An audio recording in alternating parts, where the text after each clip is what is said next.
మన ముకుంద జ్యువెలర్స్ కొత్త బ్రాండ్ పూర్వి అందమైన 18 గ్రామ్స్ బంగారు ఆభరణాలు దుబాటు ధరల్లో వివరాలకు సంప్రదించండి.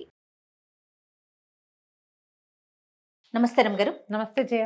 రమగారు, అడపా చిరంజీవి గారి కథలు కొన్ని చెప్పుకుంటూ ఉన్నాం మనం. ఈ రోజు ఇంకొకటి ఏదైనా చెప్పుకుందామండి. వజ్రాల దీవి చెప్తాం. రైట్. వజ్రాల దీవి అని పేరుతోటే ప్రింట్ అయింది ఈ బుక్.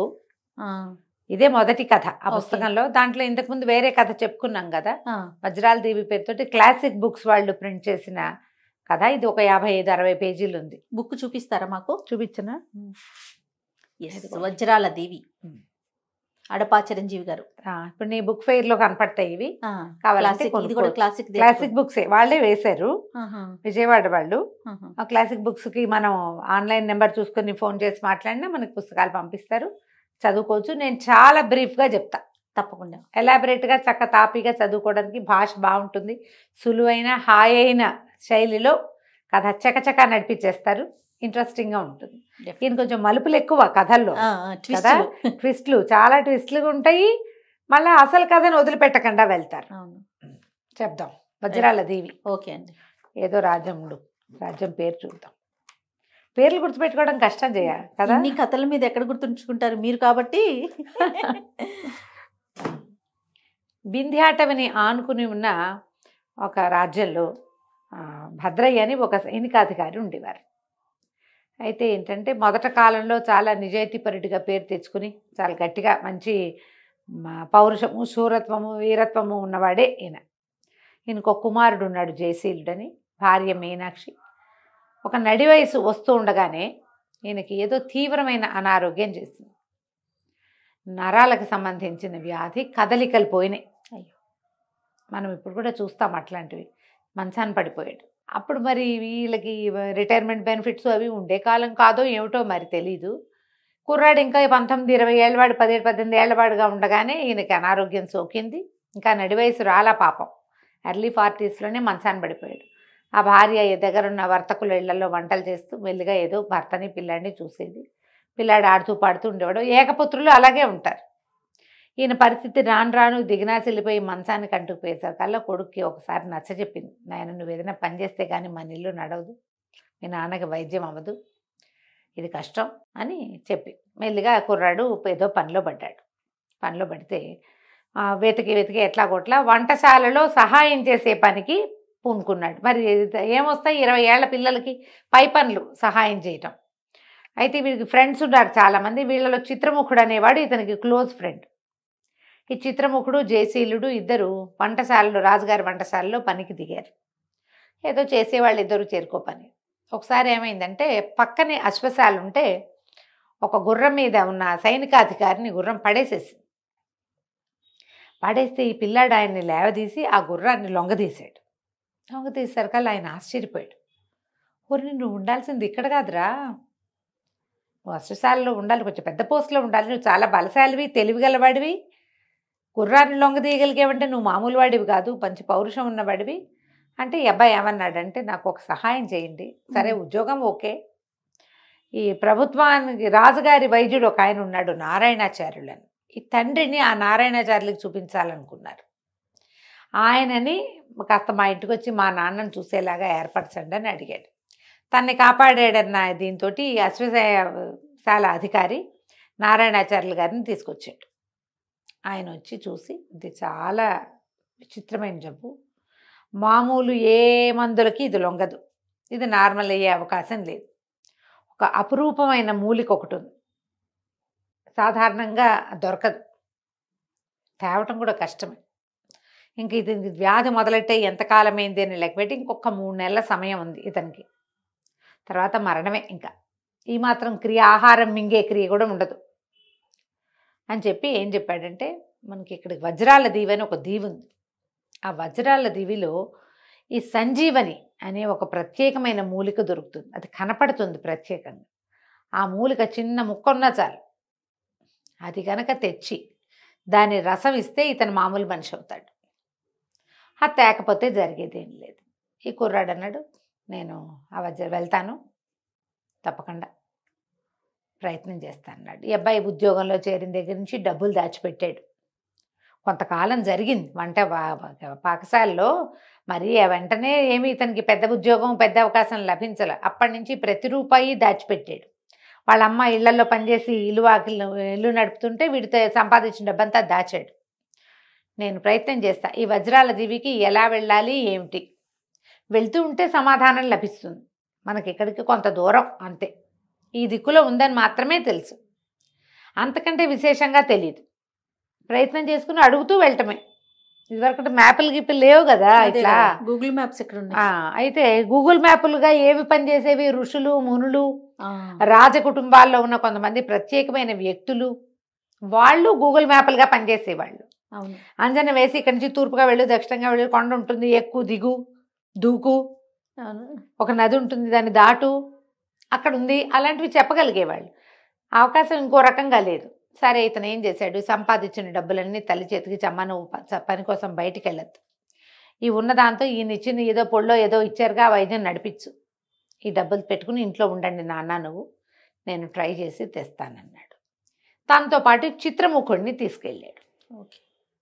తీసుకెళ్తే ఓ 2 రోజులు తెచ్చుకున్న ఆహారం తిని ఒక ఊరు చేరారు. ఇక చిల్లరే, వాళ్ళ దగ్గర పెద్ద డబ్బులు ఏం లేవు. ఏదో ఆహారం రోడ్ల మీద ఏంటంటే రాజులు ధర్మసత్రాలు కట్టేవాళ్ళు, అవి ఉండేవి.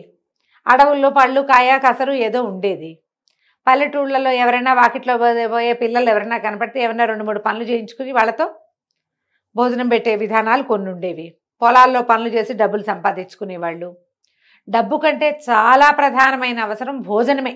అతిథి అభ్యాగతులకి అన్నం పెట్టే రోజులు, ఆ కాలం అలాంటిది.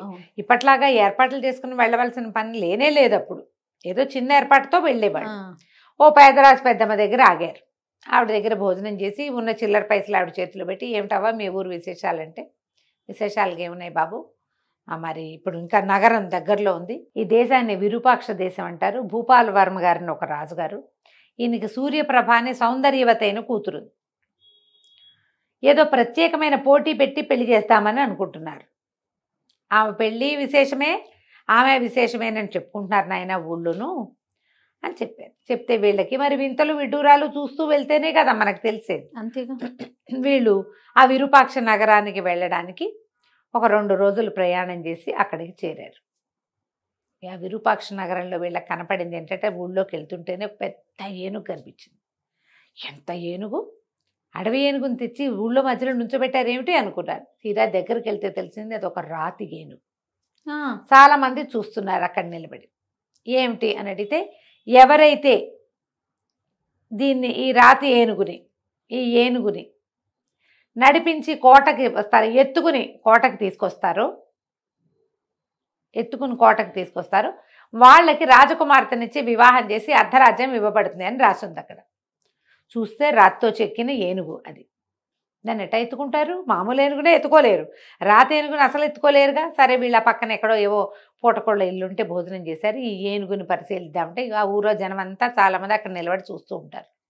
ప్రతివాడు వస్తాడు, చూస్తాడు. రాందగత్తైన రాజకుమార్తె, విరూపాక్ష దేశం బాగా సంపన్నమైన దేశం, అర్ధరాజ్యం వస్తుంది, పిల్లని పెళ్లి చేసుకోవచ్చు, చూసి వెళ్ళిపోతారు. దీన్ని ఎట్లా ఎత్తుతాం? ఈ అబ్బాయి ఏం చేశాడు, దాని చుట్టూతో తిరగటం మొదలుపెట్టాడు. తిరగ్గా అతనికి ఏం కనపడింది, ఆ ఏనుగు నెత్తి మీద ఏమిటో 2 బొడిపలు ఉన్నట్టుగా ఉన్నాయి. నెత్తి మీద ఎట్లా ఉంటాయి బొడిపలు? పోనీ రాద్దే చెక్కాడు అనుకో, ఏనుగుగా చెక్కాలి, మధ్యలో ఈ బొడిపలు ఎందుకు పెట్టాడా అని ఆ ఏనుగు గట్టు మీద ఎక్కడా అని అడిగాడు. కొంతమంది సైనికులు అక్కడ ఉన్నారు. పర్వాలేదు బాబు, మాయం మంత్రం వాడకూడదు అంతే, మంత్రాలతోటి కుదరదు, మంత్రవాదులు ఈ పనికిరారు, శక్తియుక్తులతోటే చేయాలి. సరే ఏం చేశాడు, ఏనుగును ఒక గట్టు మీద నుంచోబెట్టారు. ఆ గట్టెక్కాడు. గట్టెక్కి దాన్ని ఇలా ముట్టుకునేసరికల్లా, పొట్ట కింద ముట్టుకునేసరికల్లా ఈ అబ్బాయికి బోలుగా తగిలింది. ఇదేంటి బోలుగా తగులుతుంది అని ఇంకోసారి కొట్టి చూస్తే వాడికి తెలిసింది అది రాతి ఏనుగు కాదు, చెక్క ఏనుగు, దారుశిల్పం అది. ఓరిని అనుకుని, ఇది ఎగరటానికి ఏర్పాటు చేశారు వీళ్ళ బొడిపలు అవేను అని చెప్పి, ఈ పోటీకి నేను సిద్ధంగా ఉన్నాను, నేను ఏనుగు మీద ఎక్కి దీన్ని తీసుకెళ్తానన్నాడు. ఆనంగానే ఆశ్చర్యపోయారు. పైనుంచి 2 తాళ్ళు వేసి ఉన్నాయి, దాని మీద వేశారు. అబ్బాయి ఏనుగు ఎక్కాడు. చిత్రముఖుడిని కూడా వెనకాల ఎక్కించుకున్నాడు. ఈ 2 బొడిపల మీద మధ్యలో ఇంకా 2, 3, 4 చిన్న బొడిపలు కూడా ఉన్నాయి. ఒకటి దానికి పైకి ఇట్లా యారో మార్క్ వేసింది. రెండో దానికి కింద మా యారో మార్క్ వేసింది, మధ్యలో ఉన్న వాటికి ఇట్లా అడ్డంగా గీతలు గీస్తుంది. పైది ఆ బడుపు నొక్కితే పైకి లేస్తుంది, రెండో బడుపు నొక్కితే కిందకి వెళ్తుంది. ఇది మధ్యలో నడుస్తుందని ఏం చేశాడు, ఈ ప్రజలందరూ చూస్తూ ఉండగానే ఆ పైకి యారో మార్క్ వేసి ఉన్నది నొక్కాడు. నొక్కటం ఏంటి, ఈమె లేచింది పైకి. ఏనుగు హాహా అని ఆశ్చర్యపోయింది, ఏనుగు ఎగురుతోంది అని. గాల్లోకి లేచిపోయింది అది. ఆ కోట ఎక్కడుంది, కనుచూపు మీరలో లేదు, అక్కడెక్కడో ఉంది, అక్కడ కోట ఉంది అని తెలుస్తోంది ఏమిటో. అదేం పక్కన లేదు, దగ్గర లేదు. అక్కడ దాకా ఏనుగుని నడిపించుకుంటూ తీసుకెళ్ళిపోయాడు. ఎగురుతోంది అది. అదే ఎత్తుకురమ్మన్నారు కదా, ఎత్తుకొచ్చినట్టే. ఎప్పుడైతే కోట గుమ్మం దగ్గర ఆగాడో ఆ ప్రజలంతా జయ జయ ధ్వానాలు చేస్తున్నారు, ఏనుగు ఎగిరింది ఎగిరింది ఎగిరిందని. కోట తలుపు తీసేస్తే ఏనుగుని లోపల నడిపించుకుపోయాడు. రాజుగారు కూతురు ఆశ్చర్యపోయారు, ఓహో అన్నారు. అక్కడి నుంచి యువరాణి వచ్చి దండేసింది, పెళ్ళైపోయింది. అర్ధరాజ్యం 2-3 రోజులు ఇక్కడే రెస్ట్ తీసుకున్నారు. నేను వేరే బృహత్కార పథకం మీద బయలుదేరాను అని చెప్పాడు. ఆ అమ్మాయితో పెద్ద చనువుగా లేడు అతను. మనం ఈ ప్రయత్నంలో ఏమవుతామో తెలియదు, వీళ్ళకి లేనిపోని ఆశలు పెట్టడం ఎందుకు అనుకున్నాడు. అయితే ఏమడిగాడంటే, ఇది తయారు చేసిన వాడు ఒక శిల్పి. ఈ ఏనుగుని తయారు చేసి ఈ సరికొత్త పోటీలో రాజకుమార్తెని తెలివైన వాడికే ఇవ్వాలన్న రాజుగారి సంకల్పానికి సహాయం చేసిన శిల్పిని అడిగాడు. ఇది నేను తీసుకెళ్తాను, దీన్ని ఎట్లా వాడాలి ఏంటి అని అడిగితే తీసుకెళ్ళమన్నారు. ఆయన ఏం చెప్పాడంటే, ఏనుగు బాగా చాలా దూరమే ఎగురుతుంది, ఎంత ఎత్తైనా వస్తుంది. అది ఎప్పుడైనా పాడైపోయేటప్పుడు దాన్ని అది విచిత్రమైన శబ్దాలు చేసి అటు ఇటు ఊగిపోతుంది. ఊగిపోయిందంటే దిగేసేయండి, దిగితే పేలిపోతుంది. మీరు పైన ఉంటే పేలుతుంది అది, అంత మటుకే ఆ మార పనిచేసేదంటే. ఇక సరేనని ఒప్పుకుని ఆ ఏనుగుని తీసుకుని ఈ చిత్రముఖుడు జయశీలుడు ఇద్దరు కలిసి వింధ్య పర్వతాల వైపు వీళ్ళని అడిగాడు, ఈ వజ్రాల దీవి ఏ వైపు ఉంది అంటే, సరే వీళ్ళు ఉన్నది వింధ్యాటవికి దగ్గరలో ఉన్నారు, అటు ఇక్కడి నుంచి ఉత్తర దిక్కుగా ప్రయాణం చేస్తే మీకు దొరుకుతుంది. ఇక ఆ దిక్కుగా ప్రయాణం చేశారు. చాలా దూరం వెళ్ళారు. వెళ్ళాక ఏనుగు కాస్త పగిలిపోయింది, అయిపోయింది దాని పని. దిగారు. ఈ చిత్రముఖుడు అన్నాడు, నీ పని బాగానే ఉంది, నీకు రాజకుమార్తె దొరికింది, అర్ధరాజ్యం దొరికింది, ఈ ఏనుగుని ఎక్కించావు, ఇది కానీ పగిలిపోయిందా పడైపోయిందా, నా పని అంతే, నాకేం దొరకలేదంటే, ఎందుకు దొరకలేదు, రాజకుమార్తె పక్కన ఒక అందమైన అమ్మాయి తిరుగుతుంది చూడు, ఆ అమ్మాయికి నువ్వు నచ్చావు చెప్పింది. అమ్మాయి రాణి యువరాణియే చెప్తుంది, సూర్యప్రభే చెప్పింది. ఆ పిల్ల పేరు ఏదో కోమలవల్లి లాంటి పేరేదో చెప్పి రాశారు, కల్పవల్లి. సూరసేనుడని వీళ్ళకి సామంతుడు రాజు, నికుంభ రాజ్యానికి రాజు. ఆయన తను అడవికి వేటకెళ్తూ రాజకుమార్తెని ఇక్కడ దింపెళ్ళాడు. ఆ రాజ్యానికి వాళ్ళకు కూడా ఒక్కతే కూతురు, నువ్వు ఆ అమ్మాయిని పెళ్లి చేసుకోవచ్చు చక్కగా. ఈ ప్రయత్నంలో సఫలమయ్యామంటే వెనక్కి తిరిగి వచ్చి నా రాజ్యం నాది, నీ రాజ్యం నీది, నికుంభ రాజ్యం నీకు వస్తుంది, విరూపాక్ష రాజ్యం నాకు వస్తుందని వాడికి ఆశ పెట్టాడు. ఆ రెండో వాడికి చిత్రముఖుడికి. ఇద్దరు కలిసి దిగారు. ఇక కాస్త ఏనుగు పేలిపోయింది. ఏనుగు పేలిపోతే ఒక చోట దిగారు. దిగితే అక్కడ ఒక ముని దొరికాడు వీళ్ళకి. ఆయన దగ్గరికి వెళ్ళి నమస్కారం చేసి, ఇగో ఈ వజ్రాల దీవికి వెళ్ళాలి. ఎంత దూరం అంటే చాలా దూరం, మామూలుగా వెళ్ళటం కష్టం. అయితే ఇక్కడ ఒక కిటుకుంది. ఇక్కడ గండభేరుండ పక్షులు వస్తాయి ఈ పక్కన అడవిలోకి. ఈ గండభేరుండాలకి 2 ప్లేసులు, ఒకటి వజ్రాల దివి, రెండోది ఈ అడవి. ఈ గండభేరుండాలు నిద్రిస్తాయి ఇక్కడికి వచ్చి. ఎప్పుడైతే అవి నిద్ర కోసం సాయంకాలం పూట వస్తాయో, రాత్రిపూట మీరు గనక వెళ్ళి వాటి కాళ్ళు పట్టుకుని కూర్చుంటే అవి మిమ్మల్ని వజ్రాల దీవిలో దింపుతాయి, ఇంకెక్కడికి వెళ్ళవు అవి. ఇదే మార్గం. ప్రయత్నం చేస్తారు కొంతమంది వజ్రాలు తెచ్చుకోవటానికి. వజ్రాల కంటే చాలా ముఖ్యమైనది మీరు వెళ్తున్న పని అనేసరికి అబ్బాయి సరే చూద్దాం అనుకున్నాడు. చిత్రముఖుడికి భయంగానే చాలా భయం వేస్తుంది. కానీ తను ఏం చేశాడు, అడవి తీగలు అవి పెట్టుకుని, చెరుకో పీడుబాకు పెట్టుకున్నారు, కత్తులు ఉన్నాయి వీళ్ళ దగ్గర. ఈ గండభేరుండాలు అట్లా నిద్రపోతాయి. గండభేరుండం అంటే అది ఎంత ఉంటుంది, దాదాపుగా ఒక 150 మంది మనుషులు పక్కపక్కన చేతులు చాపుకుని నిలబడితే ఎంత ఉంటుందో అంత ఉంటుంది అది, రెక్కలు చాపితే. అమ్మో. దాని మీద మనుషులు ఎక్కి కూర్చుంటే చీమలు ఎక్కినట్టు ఉంటుంది, దానికి ఏం తెలియదు. అది నిద్రలో ఉండగా దాని కాళ్ళ దగ్గరికి వెళ్ళిపోయారు ఇద్దరు. చెరుకో కాలు పట్టుకుని కూర్చుని తీగలు పెట్టి కట్టేసుకుని అలాగే నిద్రపోయారు. తెల్లవారేసరికల్లా రెక్కలు విదిలిచేసరికి పై ప్రాణాలు పైన పోతున్నాయి, భయమే. కానీ ఏదో ఒక ప్రయత్నం చేసి వెళ్ళాలిగా, అంతేగా. ఇక అక్కడికి చేరారు. వజ్రాల దీవి నిండా వజ్రాలు, ఇంతరాయి అంతరాయి అన్ని వజ్రాలు. అసలు ఎంత విశేషంగా ఉందో అది. చిత్రముఖుడు బోల్డని నేర్చుకున్నాడు. కానీ ఎలా పట్టుకెళ్తాం ఇక్కడి నుంచి, మళ్ళీ వెనక్కి వెళ్ళే మార్గం ఏమిటో చూసుకోవాలి. బ్యాకప్ ప్లాన్ ఏం లేదు అక్కడ, ఏ ప్లాను లేదు. అలా మెల్లిగా వెళ్తున్నాడు. నీలం రంగు పళ్ళు మాత్రం తినబోకండి అని చెప్పాడు ఈయన. బ్లూ కలర్లో కనపడ్డ పండు ముట్టుకోవద్దు. మీరు నీలం పండు తింటే లేడిగానో భల్లుకంగానో జంతువుగా మారిపోతారు. స్మృతి ఉంటుంది, మామూలుగా ఇది ఉంటుంది, కానీ మీరు మామూలుగా మారలేరు. ఇప్పట్లో ఆ అవకాశం రాదు, చాలా కొద్దిమంది రేర్గా వస్తుంది. మీకు వస్తుందో రాదో తెలీదు. బ్లూ కలర్ పళ్ళు మాత్రం తినకండి. సరే వీళ్ళు వెళ్ళి ఇద్దరు అంతా వెతుకుతూ చూసుకున్నారు. పళ్ళు నీలం రంగు పళ్ళు ఉన్న చెట్లు కూడా ఉన్నాయి, ఆకర్షణీయంగా ఉన్నాయి, కానీ దాని జోలికి వెళ్ళాల. ఎర్రపళ్ళు కోసుకుని తింటుంటే ఒక లేడి వచ్చింది వీళ్ళ దగ్గరికి. మీరు తిన్నాక నాకు కూడా మిగిలితే పెడతారా అని అడుగుతోంది. అది ఆశ్చర్యపోయింది, మానవ భాషలో మాట్లాడుతోంది అని చెప్పి సంతోషించి దాని నోటికి పండు అందించగానే ఆ పండు తినేసరికి అలా లేడి కాస్త డింగమని ఒక రాజకుమారుడుగా రాజుడుగా మారిపోయింది, రాజవీరుడుగా. వీళ్ళు ఆశ్చర్యపోయారు. మీరెవరండి అన్నారు. నేను నికుంభ దేశానికి రాజుని, నా పేరు సూరసేనుడు అన్నాడు. ఓ, వీళ్ళు ఆశ్చర్యపోయారు. అదేంటి, ఎక్కడ నికుంభ దేశం, మీరు ఇక్కడికి ఎందుకు వచ్చారు, మీరు అడవికి వెళ్ళారని చెప్పారే వాళ్ళు. వీళ్ళమ్మాయే అక్కడ ఉన్న రెండో రాజకుమార్తె అంటే నాకు తెలీదు, నేను అడవిలోకే వెళ్ళాను, చాలా పెద్ద సుడిగాలు వచ్చింది, నేను అటు ఇటు పడిపోయాను, పడిపోతూ ఏదో చేతుకు దొరికితే పట్టుకున్నా, తీరా అదేమో గండభేరుండ పక్షి అయింది, నేను ఇక్కడ పడ్డాను, వచ్చి ఆకలిస్తోందని పళ్ళు తినేసరికల్లా నేను ఇలా మారిపోయాను. ఓకే, మాట్లాడడానికి ఎవరు లేరు ఇక్కడ, మాటలు ఉన్నాయి మామూలుగా, నాలో నేనే మాట్లాడుకుంటున్నాను 2 రోజుల నుంచి, నెల అయింది అప్పటికి మాట్లాడుకుంటున్నాను, మనుషులు దాని కనబడ్డారు కదా అని మాట్లాడడానికి వచ్చాను. వీళ్ళ చేతి ఫుడ్ తినేసరికి అది మామూలు అయిపోయింది. అక్కడి నుంచి మీ అమ్మాయిని కూడా మేము చూసాం, నేను ఫలానా విరూపాక్ష రాజుగారి అల్లుడిని, ఇగో మీ కాబోయే అల్లుడు వీడే, మీ అమ్మాయి వీడిని ప్రేమించిందంటే ఇచ్చి ఈ అబ్బాయి నాకు నచ్చలేదు అన్నట్టు. వీడు కొంచెం బొద్దుగా ఉన్నాడు, నచ్చకపోయినా సరే అది తప్పదు కదా. అక్కడి నుంచి ముగ్గురు కలిసి తిరగటం మొదలుపెట్టారు. వీళ్ళకి ఏమిటా ప్రత్యేకమైన మూలిక దొరకాలి, దానికోసమే వెతుకుతున్నారు. అంతా నడిచి అన్ని పక్కలా చూస్తున్నారు. ఆ మూలిక ఎలా ఉంటుందో తెలీదు, కంటిని ఆకర్షిస్తుందని మాత్రమే చెప్పబడింది. వీళ్ళకి వెళ్ళగా ఒక ఒంటికన్ను రాక్షసుడు ఒకడు కనపడ్డాడు. ఆ రాక్షసుడితో యుద్ధం చేశారు.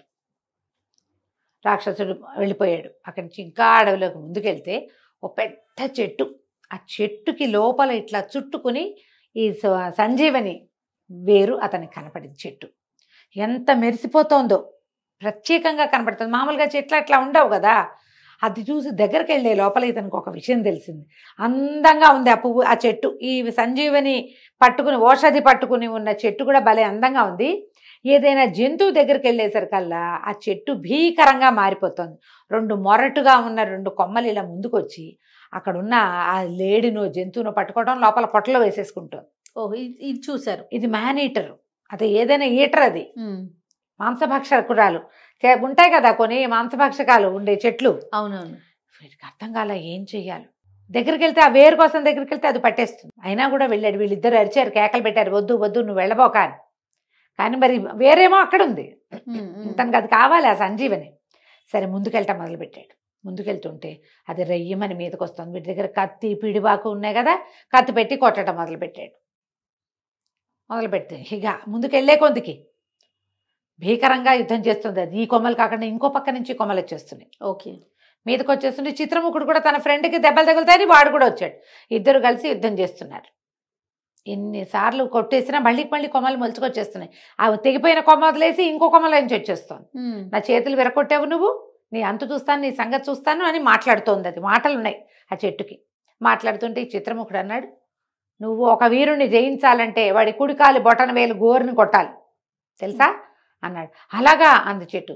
మరి నిన్ను కొట్టాలంటే ఏం చేయాలంటే నా నెత్తి మీద ఉన్న కొమ్మని కొట్టాలరా అనటం ఏమిటి. ఈ జయశీలుడు ఒక్క ఎగిరి ఆ నెత్తి మీద ఉన్న కొమ్మని కొట్టేశాడు. ఓకే, ఎప్పుడైతే తల తెగిందో ఆ ప్రాంతంలో ఒక యక్షకన్య వచ్చింది.